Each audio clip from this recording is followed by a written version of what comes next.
بسم اللہ الرحمن الرحیم۔ ریل سٹوریز ان اردو میں خوش آمدید۔ وہ 15 کام جس سے روزہ ٹوٹ جاتا ہے۔ کن کن چیزوں سے روزہ ٹوٹ جاتا ہے بہت سے لوگ نہیں جانتے۔ رمضان المبارک کے روزے شریعت اسلامیہ کے اہم ارکان میں سے ایک ہیں۔ اللہ تعالیٰ نے قرآن مجید اور نبی کریم صلی اللہ علیہ وسلم نے احادیث مبارکہ میں اس اہم اور عالی شان عبادت کے آداب اور شروط کو تفصیلاً بیان کر دیا ہے۔ یقینی طور پر یہ مذہب اسلام کا ہی کمال ہے کہ اس نے کسی بھی عبادت کے کسی بھی چھوٹے سے پہلو کو بھی اکیلا نہیں چھوڑا، بلکہ ہر ایک چیز کو انتہائی شفافیت اور واضح شکل میں بیان کر دیا ہے۔ اس کے پیچھے حکمت یہ ہے کہ مسلمانوں کو کسی طرح سے بھی اسلامی احکامات کو سمجھنے اور ان پر عمل کرنے میں دشواری نہ ہو۔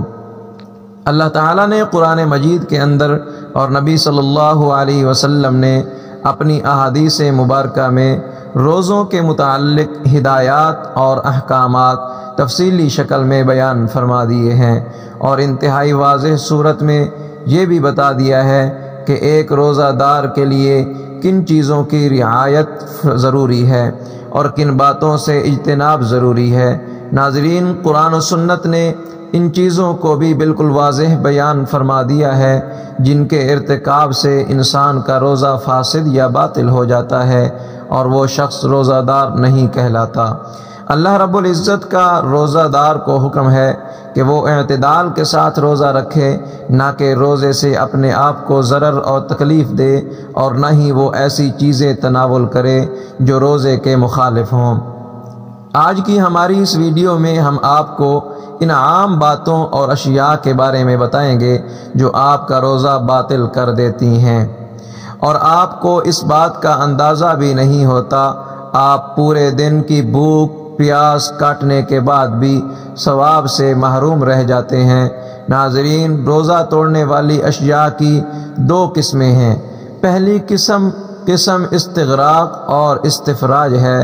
مثال کے طور پر جماع، قے کرنا، حیض اور نفاس، ان اشیاء کے نکلنے سے جسم کمزور ہو جاتا ہے، اس لیے اللہ تعالیٰ نے انہیں مفسدات صوم یعنی روزہ توڑنے والی اشیاء قرار دیا ہے۔ اس کی وجہ یہ ہے کہ ان معمولات سے گزرنے کے بعد روزہ دار کو 2 کمزوریوں کا سامنا کرنا پڑتا ہے، ایک روزے کی کمزوری اور دوسرا جسم سے ان اشیاء کے نکلنے کی وجہ سے پیدا ہونے والی کمزوری۔ یہ دونوں کمزوریاں روزے دار کو ضرر اور نقصان دیتی ہیں اور اس کا روزہ اعتدال سے نکل جاتا ہے۔ دوسری قسم، اس قسم میں وہ تمام اشیاء آتی ہیں جو کہ جسم کے اندر داخل ہونے اور پیٹ بھرنے والی ہیں، مثلا کھانا پینا۔ اس لیے اگر روزے دار کھائے یا پیے تو روزے کی مطلوبہ حکمت کا حصول نہیں ہوتا۔ اللہ رب العزت نے قرآن مجید میں سورۃ بقرہ میں روزہ توڑنے والی اشیاء کے اصول جمع کر دیے ہیں۔ ارشاد ربانی ہے، اب تمہیں ان سے مباشرت کرنے اور اللہ تعالیٰ کی طرف سے لکھی ہوئی چیز کو تلاش کرنے کی اجازت ہے۔ تم کھاتے پیتے رہو یہاں تک کہ صبح کا سفید دھاگا سیاہ دھاگے سے ظاہر ہو جائے، پھر رات تک روزے کو پورا کرو۔ اللہ تعالیٰ نے اس آیت مبارکہ میں روزہ توڑنے والی اشیاء کے اصول بیان فرمائے ہیں، جو کہ کھانا پینا، جماع کرنا۔ روزہ توڑنے والی اشیاء کو نبی کریم صلی اللہ علیہ وسلم نے اپنی سنت میں مکمل طور پر بیان فرمایا ہے۔ روزے کو فاسد کرنے اور توڑنے والی اشیاء کچھ یوں ہیں: جماع کرنا، ہم بستری کرنا، مشت زنی، کھانا پینا، وہ اشیاء جو کھانے پینے کے معنی میں ہوں، سنگلی وغیرہ لگانے سے خون نکلنے کی بنا پر، قے کرنے کی وجہ سے، اور عورت کا حیض اور نفاس کی وجہ سے خون نکلنا۔ ان میں پہلی چیز جماع ہے، جو کہ روزہ توڑنے والی اشیاء میں سب سے بڑی چیز ہے۔ اگر کوئی مسلمان جماع کرتا ہے تو اس کا روزہ فاسد ہو جائے گا، چاہے انزال ہو یا نہ ہو، اسے اس کام پر اللہ تعالیٰ سے توبہ کرنی چاہیے اور اسے اس دن کا روزہ پورا کرنا ضروری ہے، اور اس کے ساتھ ساتھ اس روزے کی قضا بھی ہوگی۔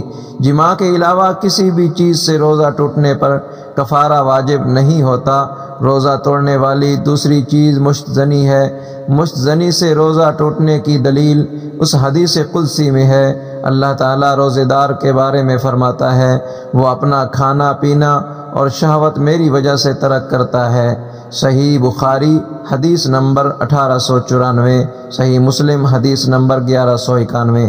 جس نے بھی رمضان المبارک میں دن کو روزے کی حالت میں مشت زنی کی، اسے چاہیے کہ وہ اللہ تعالیٰ سے توبہ کرنے کے ساتھ ساتھ اس دن کو بغیر کھائے پیے ہی رہے اور بعد میں اس کی قضا بھی ادا کرے، اور اگر وہ مشت زنی شروع ہی کرے پھر انزال سے قبل ہی رک جائے اور انزال نہ ہو تو اس کا روزہ صحیح ہے۔ انزال نہ ہونے کی وجہ سے اس پر اس روزے کی قضا نہیں۔ روزہ دار کو چاہیے کہ ہر اس چیز سے دور رہے جس سے شہوت کا عنصر معلوم ہوتا ہو، اور اپنے خیالات کو بھی پاک و صاف رکھے۔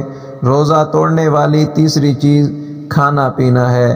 منہ کے راستے سے کھانا یا پینا معدے میں پہنچانے کو کہا جاتا ہے، اور اسی طرح کسی نے ناک کے راستے اپنے معدے میں کوئی چیز داخل کی تو وہ بھی کھانے پینے کے حکم میں ہی ہوگا۔ نبی کریم صلی اللہ علیہ وسلم کی حدیث مبارکہ ہے، ناک کے اندر پانی چڑھانے میں مبالغہ کرو لیکن روزے کی حالت میں ایسا نہ کرو۔ ترمذی شریف حدیث نمبر 788۔ اس لیے اگر ناک سے پانی کا معدے میں داخل ہونا روزے پر اثر انداز نہ ہوتا تو نبی کریم صلی اللہ علیہ وسلم ناک میں پانی چڑھانے سے منع نہ فرماتے۔ روزے دار کو خون لگانا، مثلا اگر کسی کا خون بہہ جائے تو اسے خون دیا جائے تو اس کا روزہ ٹوٹ جائے گا، کیونکہ خون کھانے پینے سے بھی انتہائی زیادہ غذا ہے۔ غذائی انجیکشن جن کے لگانے سے کھانے پینے سے مستغنی ہوا جاتا ہے، مثلا ڈرپ وغیرہ، طاقت کے انجیکشن لگوانا، یہ بھی کھانے پینے کے قائم مقام ہیں، لہذا ان کو لگوانے سے بھی روزہ فاسد ہو جاتا ہے۔ وہ انجیکشن جو کھانے پینے کے عوض میں نہیں اور نہ ہی اس کے قائم مقام ہوں لیکن صرف علاج معالجے کے لیے ہوں تو اس کی وجہ سے روزے کو کوئی نقصان نہیں ہوتا۔ مثلا انسولین وغیرہ کے ٹیکے روزے کو کوئی نقصان نہیں دیتے، چاہے وہ نس میں لگائے جائیں یا پھر گوشت میں۔ دوائیوں سے متعلق ان معاملات میں احتیاط اور بہتر یہ ہے کہ یہ سب کچھ رات کے وقت ہی کیا جائے اور روزے کی حالت میں استعمال سے بچا جائے۔ روزہ توڑنے والی اگلی چیز ہے قے کرنا۔ جان بوجھ کر قے کرنے کے بارے میں نبی کریم صلی اللہ علیہ وسلم کی حدیث مبارکہ ہے، جس پر قے غالب ہو جائے تو اس پر روزے کی قضا نہیں، اور جو جان بوجھ کر خود قے کرے اس پر روزے کی قضا ہوگی۔ علماء کرام کا اجماع ہے کہ جو بھی مسلمان جان بوجھ کر قے کرے گا اس کا روزہ باطل ہے۔ اگر معدہ خراب ہو کر اوپر کو آئے تو اس پر قے روکنا لازم نہیں، کیونکہ ایسا کرنے سے اس بندے کے لیے یہ عمل نقصان دہ ہے۔ روزہ توڑنے والی اگلی چیز ہے حیض اور نفاس کے خون کا اخراج۔ نبی کریم صلی اللہ علیہ وسلم کی حدیث مبارکہ ہے کہ ایسا نہیں کہ جب تم میں سے کسی ایک کو حیض آتا نہ وہ روزہ رکھتی اور نہ ہی نماز پڑھتی۔ جب بھی عورت حیض یا نفاس کا خون دیکھے تو اس کا روزہ فاسد ہو جائے گا، چاہے غروب آفتاب سے چند لمحات قبل ہی کیوں نہ آ جائے۔ لیکن اگر عورت حیض کے خون کے انتقال کو محسوس کرے لیکن خون کا اخراج غروب آفتاب کے بعد ہو تو وہ روزہ صحیح ہوگا اور اس دن کے روزے سے کفایت کرے گا۔ ناظرین، ان باتوں کے علاوہ جھوٹ بولنا، غیبت کرنا، گالی گلوچ کرنا، مار دھاڑ کرنا، چوری کرنا، انصاف نہ کرنا، ناپ تول میں کمی کرنا، غیر شرعی منافع خوری کرنا، کسی بھی مسلمان کو، کسی بھی انسان کو نقصان پہنچانا اور نیز دیگر کئی باتیں ایسی ہیں کہ جن کی بنا پر ہمارا روزہ باطل تو نہیں ہوتا اور نہ ہی ٹوٹتا ہے، لیکن اگر ہم یہ کام رمضان المبارک میں روزے کی حالت میں کرتے ہیں تو ہمیں اپنی بھوک پیاس کو برداشت کرنے کا کوئی ثواب بھی حاصل نہیں ہوتا۔ میری اللہ تعالیٰ سے دعا ہے کہ ہمیں رمضان المبارک کے تمام روزے خشوع و خضوع اور صبر و تحمل کے ساتھ پورے کرنے کی توفیق عطا فرمائے، آمین۔